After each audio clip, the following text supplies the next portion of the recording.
I can go to a restaurant, and if I'm this high, I have to. I want to give it up to the people behind me that are trying to reason with you and say they love New York. I just want you to let you know I hate New York because people like you have made it a cesspool, and my wife and I will be leaving as soon as possible. Can we stop pretending that this is about the science and health? This is about money and power. That's it. The fact that I can go to a restaurant, and if I'm this high, I have to wear a mask, but if I'm this high, I'm safe. It's ridiculous. The fact that you're firing people, healthcare workers who aren't vaccinated, can't be there, but people who are vaccinated that are COVID positive can go to work. This isn't about science. This is ridiculous. I have no faith and confidence. I'm not going to tell you to vote or not vote, how to vote on this, because you guys have proven time and time again, you're going to vote your pockets. It doesn't matter what these people behind me or anybody tells you about the science behind this, the detriment to the children, how it's affecting businesses. That doesn't matter. The only thing that matters to you is, can I get money for this? Oh, I can? Okay, good to go. So stop pretending it's about science. It's not. And everybody here knows it, and so do you. A 2-minute Google search from any one of you or anybody here can read what anybody else has said. This is not rocket science. This is not hidden. It's out in the public. Stop pretending that it's something else. 1 minute remaining. That's all I have. This is a shame. I was born and raised here, and what's happening is disgusting. It's disgusting. That's it. Next I have Dr. Mike Purcell and Chris Callan. Dr. Mike Purcell and Chris Callan.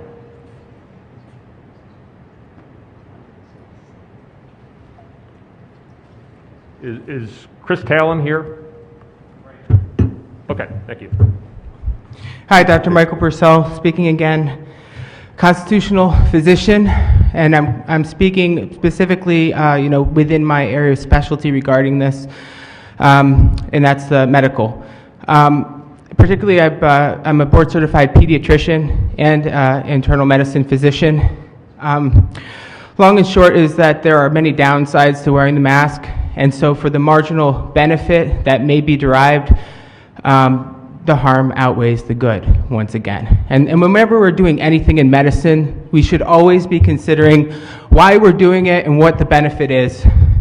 And long and short is that there is much, much more harm, especially to our children, in using these masks. The other speakers already spoke to the facts regarding that children do remarkably well. I can speak from professional experience. I took care of, hundreds, at least well over 100 children in the past 2 years throughout this COVID, and very few had any issue. Out of all of those, I had one child that had a prolonged cough, which is very common with the deep onset viral pneumonia. Usually takes weeks, sometimes months to clear, and he did fine. He cleared after a few weeks. And I had one other child in our group practice that had something, a little rash on the feet. Some people call COVID toes. Once again, no sequelae to any of those that we've seen. So when it comes to the masking, though, like I said, it doesn't seem to protect the kids. My niece and nephew personally have had COVID twice attending school, and they've been following all the rules. They get taken out of school, and then their mom has to leave work, and it's become a great burden when this is literally for children, by and large, a cold or less. Many have no symptoms or very mild symptoms. And so the other detrimental things to this is the fact that these masks are unsanitary. The kids don't wear them correctly. Thank you. And, so they end up with maskne. The teenagers are having outbreaks of that. We have worsening breath and other bad bacteria in the mouth that are more anaerobically geared because we have high low oxygen tension that occurs, and then we have hypercarbia, where the kids are rebreathing the CO2, and we're seeing a lot of kids complaining of headaches. Not just kids, but adults also come to me and they're having headaches that are resolved by breathing freely the air, because we're designed to thrive in a 21% oxygen environment, and that's not what these masks do. They don't allow us to get that. 15 seconds. Thank you. So long and short, and also, well, let me just speak to the developmental issue. Dr. Robert Malone is excellent on this. I recommend you look into things he said, particularly that last interview with Joe Rogan. But long and short is that the developmental... Your time has expired. Thank you. Developmental impact to the children are significant, and we need to protect our children. Thank you. Thank you. Mr. Talon? Chris Talon, once again.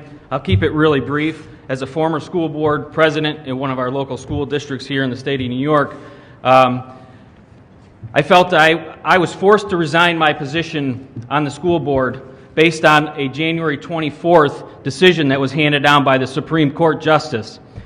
What it put in place was it put our school board members in a position where we had to choose whether we were going to stand for the Constitution of the United States and the Constitution of New York State, or whether we were going to stand for dictatorship rule by Kathy Hochul, Commissioner Rosa, and our public health commissioner here in the state of New York. And I find it very appalling that our government would put elected officials like myself in that position. And I think you should know the impact that all the decisions that you're making here today have on all of us who don't have the authority to go against it, but we've just got to shut our mouths and carry on your agenda that you want to see carried on to our children. And in closing, I'm going to tell you a story. My kids play basketball. You ever played a basketball game for 30 minutes with a mask and a muzzle over the top of your mouth? Of course not. Because it's not even scientifically possible. These kids aren't wearing the masks in school properly. They're not wearing the mask when they're playing sports properly. And the minute they get out of those schools, the masks are thrown on the ground. As a state that's supposed to be worried about the environment, how does that make you feel? And lastly, I'll close with this. I'm a public official. I sit in many meetings. And if I ever acted like the individuals act in this room, one guy who left, he couldn't be bothered by anything anybody wanted to say. This gentleman here has sat with his arms and legs crossed. I got one gentleman on the couch up there who hasn't paid attention to one thing the speaker said, and there's another gentleman on the Zoom call who's act like a 2-year-old. 1 minute remaining. Because he doesn't want to be bothered what we have to say. I can promise you this. Come November 2022, this will all change when all the tyrannies are done and voted out of office. And I hope to God that happens, because the actions you people are taking here today, the actions our government are taking here today, are extremely unconstitutional, unnecessary, and does nobody any good. And as the gentleman before me said, it's all about the power and it's all about the money. You should all be ashamed of yourselves.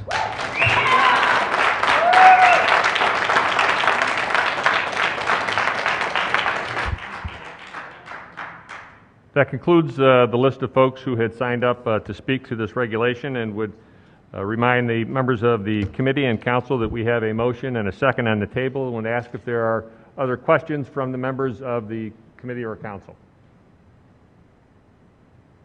Ms. Monroe? Yes, thank you. I do have a question. I do not believe that these decisions that are being made capriciously by the Department of Health, nor do I believe that it is for other purposes.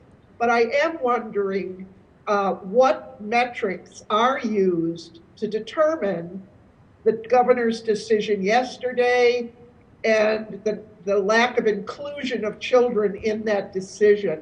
And so I really would like to understand how the department makes those decisions so that not only us as members of FIPIC, but the public would understand the process that went into those decisions and why they are the right ones at the right time.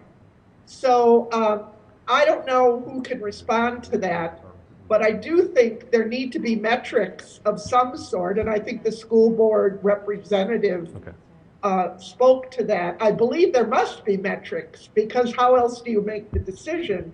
But are those transparent and publicly understood? I would have to say, from everything we've heard from the letters and the people who've spoken, that that process is not well understood, whether or not you agree with it. And so I would like to understand from the department their process, who they consult with, what levels they use to make the decisions that we see before us today. That's just my comment. And as I said, I don't know if people in the room can respond to that, but I think at some point we at FIPIC need to better understand the way that some of these decisions are made so that we can better understand our role in either supporting or asking for amendments. Yeah. So maybe there's somebody in the room. I know the governor addressed it at her press conference yesterday and answered that question. Maybe somebody can repeat what she said. Mr. Reggert, is that you? I don't know if I could repeat exactly what she said. I mean, I think what the regulation calls for is, again, looking at the incidence and prevalence of COVID-19, other public health factors and risks. There's a wealth of information that's published daily on the Department of Health's website that provides all of those metrics. And then as far as the schools, because that's a big one that the governor mentioned, that again, looking at that data, looking at those metrics, and then making that determination. I believe she said after the February break is what she said. Hi, this is Travis O'Donnell from the State Health Department. I can add to that. Please. If I could ask the audience to please be quiet so we can respond, please. Thank you. Hi, Travis O'Donnell from the New York State Health Department. The specific metrics we're looking at currently with respect to schools and masking are cases per 100,000, percent positivity, hospital admissions, pediatric hospitalizations, vaccinations, and global trends in COVID-19 transmission, and looking at the surrounding states that have been relaxing mask requirements, looking at the trends there. And we have targets for those metrics? Targets have not been developed yet. So that would need to be important, I think, so that people know how close or how far away. Again, if I could ask the members of the public to please refrain from outbursts. I was just saying, I think targets are important to better understand how close or how far away we are from reaching goals that the department has in mind for making its decisions. So that's enough for me, but I would just like to see those targets set clearly and transparently. Thank you, Ms. Monroe. Are there any other questions? Again, if I could ask, are there any other questions from the members of the committee or the council? Yeah, Harvey Lawrence, member of the council. Having listened to the comments that were made, I guess I'm asking the department to take on more of a proactive approach to educating the public about the health challenges and the need for these regulations. I just think that there's got to be more information shared and repeated and distributed that bring people in communities across the state along with the changes that are necessary to combat the pandemic, and that type of information campaign is critically important because I think in absent that there creates a void. Thank you, Mr. Lawrence. Any other questions then from the council or the committee? Hearing none, we have a motion and a second And I will call the question and remind the members present that this is for the committee, not the full council at this point. So, members of the committee in favor, please signify by saying aye. Aye. Any opposed or abstentions? Motion carries. Thank you. For the next regulation for emergency adoption is the COVID-19 reporting and testing. Mr. Jason Reichert of the department is available and will provide us with information on this proposal. Thank you. So this emergency regulation renewal adds 2 sections to Part 2 of the State Sanitary Code, Sections 2.9 and 2.62. Section 2.9 requires schools to submit daily reports to the department of all COVID testing and positive test results. This applies to public and private K through 12 schools as well as certain pre-kindergarten programs. This allows the department to closely monitor COVID-19 testing and prevalence incidents in schools. Section 2.62 permits the commissioner to issue determinations requiring routine COVID-19 testing based, again, upon the incidence and prevalence as well as other public health and clinical risk factors related to COVID-19. So since September of 2021, there has been a commissioner's determination pursuant to this emergency regulation, which is still in effect and outlines specific requirements for testing of teachers and staff in schools. We're asking the council today to approve this emergency regulation to allow the department to continue to closely monitor COVID-19 infection rates in schools. Thank you. Thank you. Do we have questions from the members of the committee or the council? I make the motion to proceed. Dr. Gutierrez, and a second? Dr. Watkins, thank you. Members, questions from the committee or the council? Seeing none, we do have a number of speakers who have signed up, and as we have been trying to coordinate this, would call the first several folks up and ask them to come forward and be ready to speak when it's their turn. I'll list off the first several names and ask you to be ready. Judy Stasko, Jennifer Harrison, Dr. Mike Purcell, and Emma Hall. If you would please come forward, state your name and your affiliation, and again would remind folks to speak to the regulation that we're discussing today and to try not to be repetitive of the other speakers. Thank you. Good morning. My name is Judy Stasak. I am speaking as a leader of the Capital District region for the People's Coalition for New York. The People's Coalition represents over 80 advocacy groups, representing a sum total of over 250,000 members across the state of New York and growing. And yet again, the emergency justification that you provide for this emergency regulation is a copy and paste job with little to no data to support continuing these requirements. It's interesting that the Department of Health can come here and say that there's plenty of data, yet what gets printed and put out to the public is a copy and paste job from your emergency justification from, I don't know, maybe 6 months ago. It's a little ridiculous, and it's a slap in the face to New Yorkers who deserve to know exactly why emergency regulations are being thrust upon them. From a public health perspective, it has come to my attention that schools have been used as pawns in your surveillance initiative. During Delta, children were never the drivers of COVID-19, yet your regulations have been forcefully used in schools across the state, and point-of-care testing was started in schools. The testing and reporting parameters used in schools is discriminatory at their core, again placing undue requirements on the unvaccinated. The state of New York is supporting discriminatory practices in schools across the state and are in violation of the American Disabilities Act. The idea of testing bias is not new to many fields and presents a very real danger to the data accumulated in schools during this school year. The testing protocol in these selected populations with tests that are well known to create false positives is an extreme case of testing bias.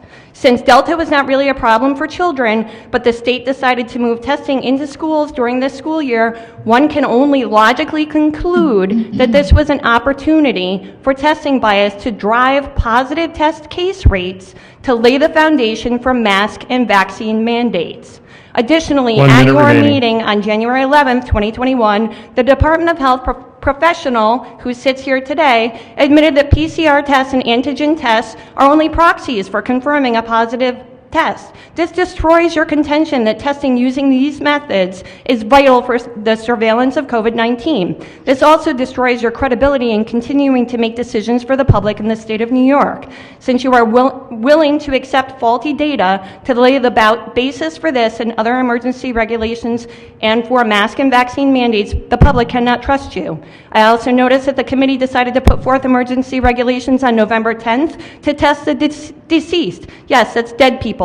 That includes those who died at home, on the way to the hospital, and in funeral homes across the state. This particular testing protocol 15 includes seconds remaining. reasonable suspicion of COVID-19. Not even a confirmatory proxy PCR or antigen test. It seems that this is less about surveillance to achieve sufficient and reliable data and more about gaining a lot of insufficient and faulty data to support an agenda. Your time We has must vote expired. no on this emergency regulation since the great state of the people in the great state of New York are beginning to lose trust in your ability Thank you. to Your time adequately has protect expired. them due to faulty decision making.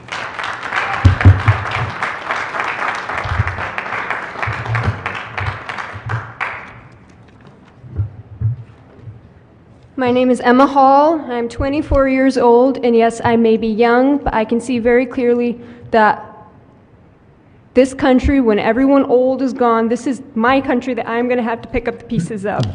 And I don't want to be picking up more pieces of this country than I have to be. I grew up proud that this country was known as a land of the free and the home of the brave. I could sing the whole Star-Spangled Banner from a very young age, and I could recite the whole Declaration of Independence.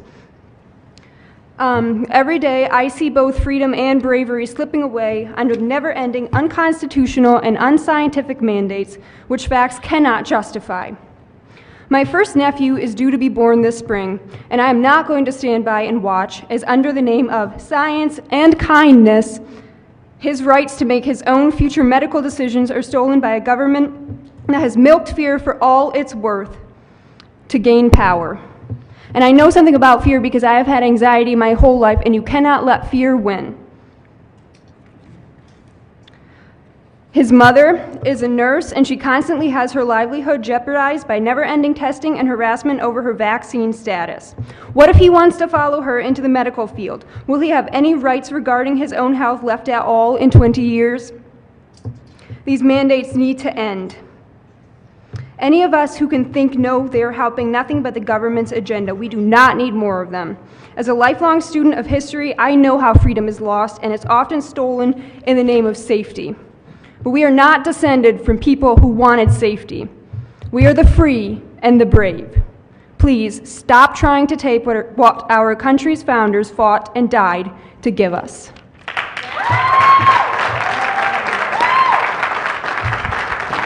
Thank you. The next speakers that I have identified on the list are Dr. Mike Purcell, Emma Hall, and Mr. Talon. Dr. Purcell is not here, so who's the next one? Dr. Purcell is not here. Emma Hall. That was her. I'm sorry. Jennifer Harrison. Jennifer Harrison. Annie Bergalia. Followed by Mr. Talon, David Hatch, and Johnny Maiella. Good morning. My name is Annie Breglia. I am a taxpayer, a mother, a grandmother, a retired state clerical worker, and deputy town clerk of Summit, New York, in Schoharie County. I am here on behalf of the people of New York, speaking in allegiance to both our state and national constitutions. None of this makes sense. You know it. At this point, everybody knows it. A friend recently said to me, if it doesn't make sense, the reasons put forth, our supposed well-being, are not the real reasons. So what could they be? Let's see. Dollars and cents, we've talked about that. Control and compliance. To what end? I'm not really sure. There's some general ideas tossed around. We don't really know. Actual harm to our elderly who cost so much to the system, to our children who can't really defend themselves, to our heroes, the military, first responders, healthcare professionals, all of these people are at risk. So are we defenseless now? We are not defenseless. We will not stand down. This is not going away. Do you think that there will be no price to pay for your actions? Do you think that there will be no price to pay for your actions? For your participation in this repression and dismissal of the concerns of the people of New York and this country? It's not going to end well for you. Watch out. I don't believe threatening members of the council advances your cause. I'm sorry, repeat, Mr. Kraut? I don't believe speakers threatening members of the council advances your cause. That was not a threat. I have no power over you. You have the power. But I am predicting. I am looking into the future, and I trust our country and the constitutional systems of our country. Thank you, Mr. Gallagher. I didn't Your have time my has 3 expired. minutes. You rebutted something. You accused me of something. I did not make a I did threat. not. Let's not pretend I made a threat. Thanks, Mr. Gallagher. Okay, fine.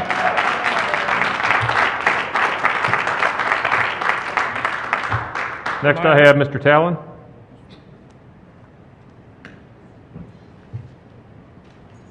So Chris Talon, I'm going to speak again as a former school board member, and the metrics that were used as far as the testing that we've been since day one have had a severe impact on everything that we've done, especially at the school district level. We've gone through the Governor Cuomo, Dictator Cuomo, when he was here, he came out with a 10-day or 7-day rolling average of hospitalizations, the rolling 7-day average of positivity rates. All of that information was extremely subjective. And I'll tell you why. I live in a county where there's 53,000 people, okay? On average, we would get anywhere between 200, 150, very low number of people getting tested for COVID-19, which made our positivity rates through the roof, between 8, 10, 11, 12% for the entire pandemic. But it was only based on those 200 or 300 people that were tested. It's not based on the 53,000 people that we have in our county. So it's subjective data. Why was it subjective data? I'll tell you why. It fit a narrative for this administration, the last administration and this administration, to keep the power and to keep the hammer over our heads to be able to tell us what we will be able to do and what we won't be able to do. And in regards to the testing, that is the most inaccurate testing we have ever seen. When you can pour a bottle of water in a rapid test and have it come back positive for COVID, you think that's a little strange? Or if you can pour a bottle of Corona in a coronavirus test, and it also comes back positive. A little strange. So the metrics and the data that we use into Governor Hochul's own admission, the data that was reported in hospitalizations was false. The data received for the deaths associated with COVID-19 was false. But it all fit a narrative, and it all associated with dollars and cents. These testing procedures and these quarantine procedures and the data that we're using has been flawed from day one. And nobody has had the courage, or at least the know-how, to make it so it's accurate data.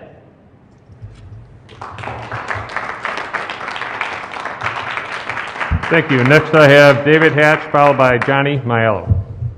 Thank you. I'm sorry. I didn't plan on speaking twice. I just wanted to come back up and address some things that were said. So, one of the ladies... If you're going to be speaking, it needs to be directed towards this regulation that we're discussing. It is. Okay, thank you.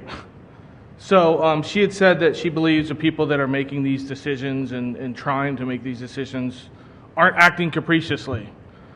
I wanted to read you the definition, which is rules changing often and quickly, not logical or reasonable. And then the other gentleman that was saying that there just needs to be more information gotten out there so these plebes aren't doing wrong thing. I was taught a long time ago, everybody's got a toolbox, and you never know what tools are in people's toolbox until they open their mouth. You guys are letting everybody here know you got no tools. I travel around for a living all over this country, and it's shocking to me, even now, almost 3 years into this. There's freedom in this country. You go to places like Idaho, Tennessee, Montana, South Dakota, Florida, Texas. This isn't a thing there. It's just not. There's no masks in sight. People are going about their lives. Businesses are open. And then you come to places like Seattle, Washington, or Albany, New York, and look around. What's happening? Are we in a different country? Is this a different country? This is still the United States, right? It doesn't make sense. I go back to this is power and money. This is control. That's it. It's a way for you guys to decide who gets to go where and who doesn't. I want to end with my wife and I went to the library about 2 weeks ago. We were told we couldn't go in because we don't have a mask. We were told we couldn't go in because we don't have a mask, but we could go to a side door and we would be serviced there. I remember in school they used to tell us about slavery and discrimination in the South, where black people couldn't go into the restaurants that the white people could go into, but they could get served at a window in the back. It was discrimination then, it's still discrimination now. Thank you. Next I have Johnny Maiello. If you'd state your name and who you're representing, please. All right, I'm Johnny Maiello, and I'm here because of my mom speaking, and I'm here to represent my mother, and I'm also against the vaccination in schools and the testing in schools, because that is just not the answer. It will not work. They have proven multiple times that these COVID tests can be proven either false negative or false positive. I may be only 16, but I know if a 16-year-old can tell you guys that you guys are wrong, there is something wrong. You guys should know that this is not going to fix anything. And you guys should also know that almost everybody behind me, my cousin sitting across from me, they all will support what I have to say. They all know that you guys are wrong. If we can tell you that you're wrong and we're just average citizens, then there's something wrong. You guys need to fix what you're doing, get straight, and do the right thing.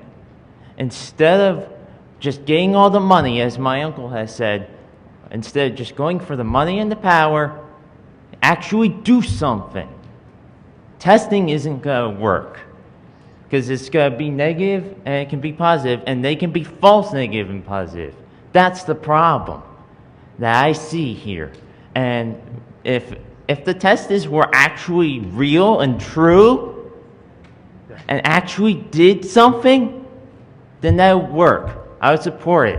But they don't. Vaccinations don't work. A real vaccine... 1 minute remaining. Okay, thank you.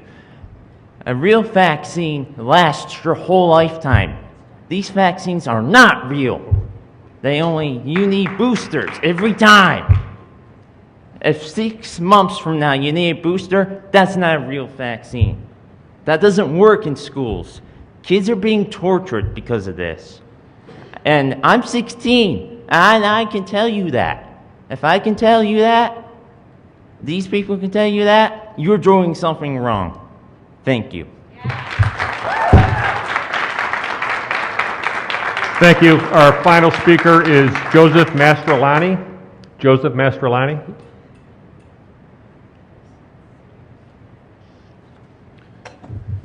Hello, my name is Joseph Mastriani. I'm an elected official in town of Rotterdam. The real pandemic here is your lust for power.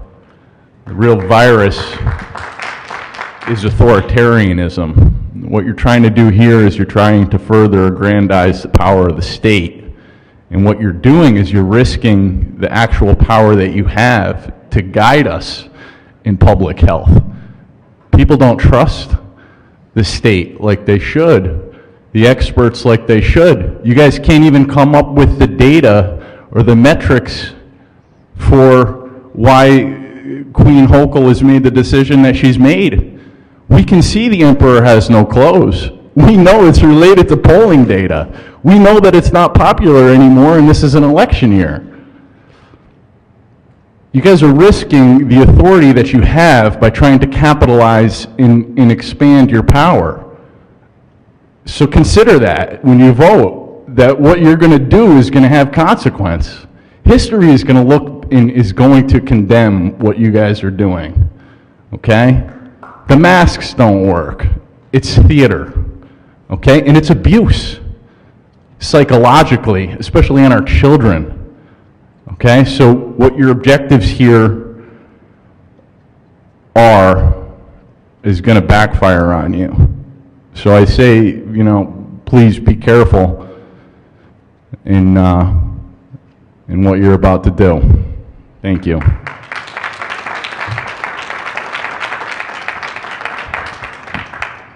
Thank you. Would remind the members of the committee that we have a motion and a second on the table, and would ask if there are any other questions of the committee or the council members at this point.